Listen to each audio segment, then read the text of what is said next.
Residence schools తో మంచి చదువుతో పాటు all round development. Right age లో రైట్ ఫౌండేషన్ తో రెసిడెన్స్ స్కూల్స్ ఇప్పుడు హైదరాబాద్ అంతటా. నాకు తెలుసు ఒకవేళ మా చేతగాని తనమనే ఎవడైనా మమ్మల్ని చిన్న చూపు చూస్తే మా పాలమూరు పౌరుషం ఏందో కర్రుగాల్చి ఎక్కడ వాత పెట్టాలనో మాకందరికీ తెలుసు. అందుకే ఇవాళ ఒక్క మాట సూటిగా ఈ వేదిక మీద నుంచి చెప్పదలుచుకున్నా. నువ్వు పడావు పెట్టిన ప్రాజెక్టులు, నువ్వు బడికి నిధులు ఇవ్వకపోవడాన్ని ఇవాళ సమస్యల్ని పరిష్కరించి ముందుకు వెళ్తున్నాం.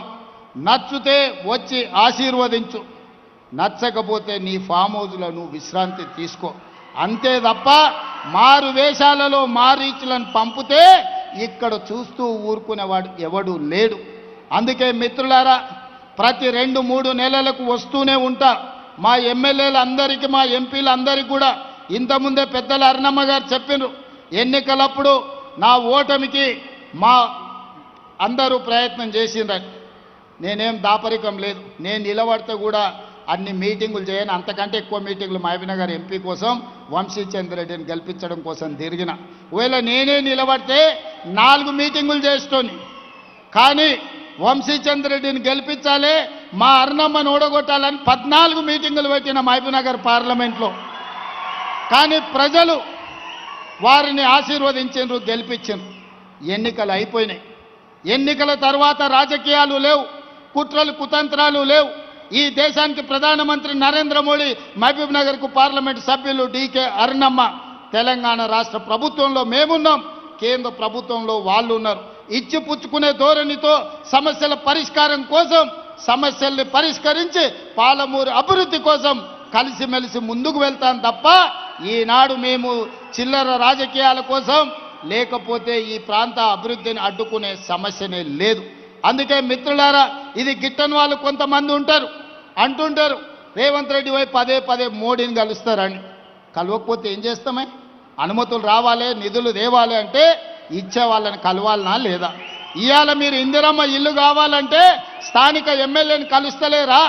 మీ వార్డులో పని ఉంటే వార్డు మెంబర్ను, సర్పంచ్ను కలుస్తలేరా?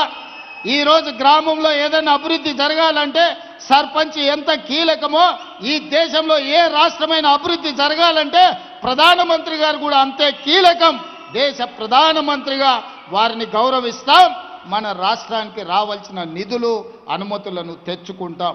ఎన్నికలు వచ్చినప్పుడు ఆనాడు మహబూబ్నగర్ పార్లమెంట్లో ఏ వాతావరణం ఉండేనో మళ్ళీ ఎన్నికల్లో పోటీ పడతాం, కాంగ్రెస్ పార్టీని గెలిపించుకోవడానికి ప్రయత్నం చేస్తాం. ఎన్నికల్లో కాంప్రమైజ్ అయ్యేది లేదు, అభివృద్ధిలో కూడా కాంప్రమైజ్ అయ్యేది లేదు. నాకు వాళ్ళు శత్రువులు, వీళ్ళు శత్రువులు అని మాట్లాడుతుంటారు. నాకెవ్వరు శత్రువులు లేరు. శత్రువు అనుకున్నోని 2023లో బండకేసి కొట్టినా, 2024లో పార్లమెంటులో గుండు సున్నా ఇప్పించినా, మల్కాజ్గిరిలో ఉన్న కంటోన్మెంట్ ఎమ్మెల్యే వాళ్ళ ఎమ్మెల్యే చనిపోయినా గెలిపించుకున్నా, నిన్నగాక మొన్న జూబ్లీ హిల్స్లో గెలిపించుకున్న సర్పంచ్ ఎన్నికల్లో 66%తో ఈరోజు గెలిచిన. ఆయన నడిమిరిగి ఫామ్ హౌజులు ఉంటే ఆయనను శత్రువు అని నేనెందుకు అనుకుంటా? ఆయన లేచి చక్కగా నిలబడ్డప్పుడు కదా నేను మాట్లాడేది. అందుకే నాకెవరు శత్రువులు లేరు. రాజకీయ ప్రత్యర్థులుంటే ఎన్నికల్లో ఓడించినాం, ప్రభుత్వాన్ని ఏర్పాటు చేసుకున్నాం. అందుకే నా శత్రువులు అక్షరాస్యత లేకపోవడం, నా శత్రువు పేదరికం, నా శత్రువులు ఎవరైనా ఉన్నారంటే మహిళలకు అన్యాయం చేసేవాళ్ళు నా శత్రువులు, విద్యార్థులకు నష్టం కలిగించేటోళ్ళు నా శత్రువులు, చదువుకోకుండా ఊరు మీద తిరిగే వాళ్ళు నా శత్రువులు, చదువుకోకుండా అడ్డు తగిలే వాళ్ళు నాకు శత్రువులు తప్ప పేదరికాన్ని నిర్మూలించడమే నా బాధ్యత. నా శత్రువైన పేదరికాన్ని తెలంగాణ సరిహద్దులు దాటే వరకు తరమాలన్నదే నా లక్ష్యం. మీరందరూ తోడు ఉండాలి, మీరు అండగా నిలబడాలి, మనకొచ్చిన అవకాశాన్ని అందిపుచ్చుకోవాలి. రాజకీయాలకు అతీతంగా ఈరోజు పాలమూరు జిల్లాను అభివృద్ధి చేసుకోవాలి. అభివృద్ధిలో మీరందరూ సహకరించాల్సిందిగా, మనందరం కలిసికట్టుగా పని చేయాల్సిందిగా మీ అందరిని కోరుకుంటున్నా. మీరందరు సిద్ధమేనా? మీరందరు సిద్ధమేనా? మీరందరు సిద్ధమేనా?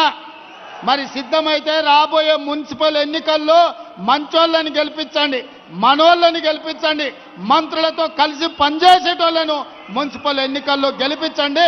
మున్సిపల్ ఎన్నికల తర్వాత మళ్ళీ వస్తా, మిమ్మల్ని కలుస్తా, మళ్ళీ 100 కోట్లు నిధులు తెచ్చి పాలమూరు జిల్లాను అభివృద్ధి చేసే బాధ్యత నాది, మనందరిదని తెలియజేస్తూ మీ అందరి దగ్గర సెలవు తీసుకుంటున్నాను.